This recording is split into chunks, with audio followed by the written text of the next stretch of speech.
असमंजस की स्थिति यह है कि अंदर से कोई बाहर ना जा सके, बाहर से कोई अंदर ना जा सके। ऐसा कभी होता हो तो क्या हो।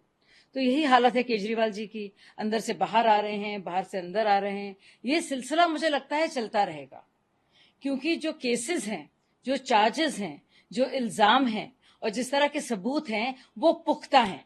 बाकायदा स्कैम हुआ है, जो एक्साइज का जो रेवेन्यू मिलना था वो नहीं मिला है, शराब की बिक्री हुई है, हवाला ऑपरेटर्स हैं, साउथ के ग्रुप को बाकायदा प्रॉफिटियरिंग के लिए उनको ये ठेके दिए गए हैं, सब ठेकों को प्राइवेटाइज किया गया है सरकारी पॉलिसी के विरुद्ध।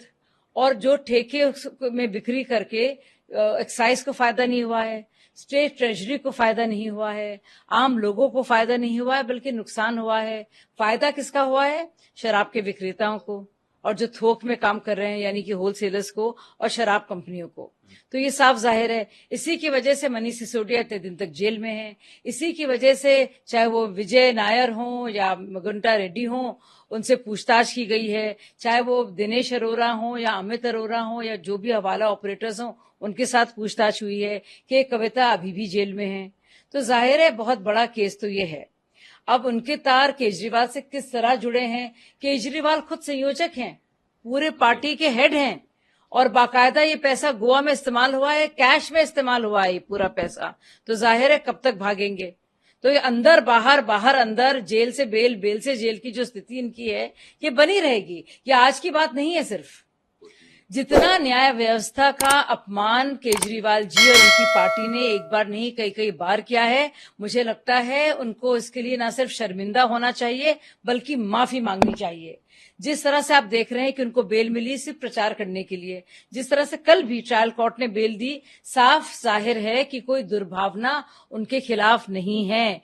ये भी साफ जाहिर है पूरी अच्छी तरह से कि भाजपा का कंट्रोल या नियंत्रण पूरी तरह से नहीं है और ना ही हो सकता है। यही है जुडिशियल प्रोसेस हमारे देश का, यही काम है न्यायालय का और अलग अलग मुख्तलिफ कोर्ट्स का जो अलग अलग लेवल पर हैं, चाहे वो सेशंस में हो, हाई कोर्ट हो या सुप्रीम कोर्ट हो। और अगर उनको बेकसूर माना जा रहा है क्योंकि उनको कल जमानत मिली या किसी भी दिन जमानत मिली, तो ये भी जाहिर है उसी तर्क से कि मनीष सिसोदिया, के कविता, बाकी सारे लोग बाकायदा कसूरवार हैं, उनको तो जमानत मिली नहीं।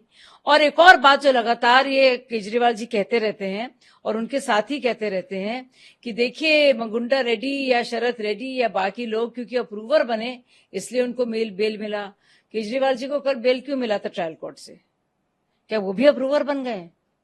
तो ये लगातार जो भाजपा पर इस तरह के आक्षेप लगा रहे हैं तो इससे क्या मतलब है?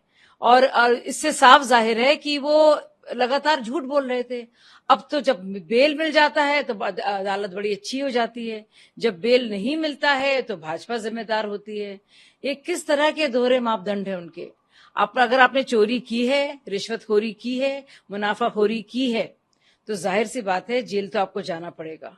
और चाहे शराब हो या फिर आब हो, पीने का पानी हो, हर जगह भ्रष्टाचार ही भ्रष्टाचार, घोटाले ही घोटाले सामने दिख रहे हैं।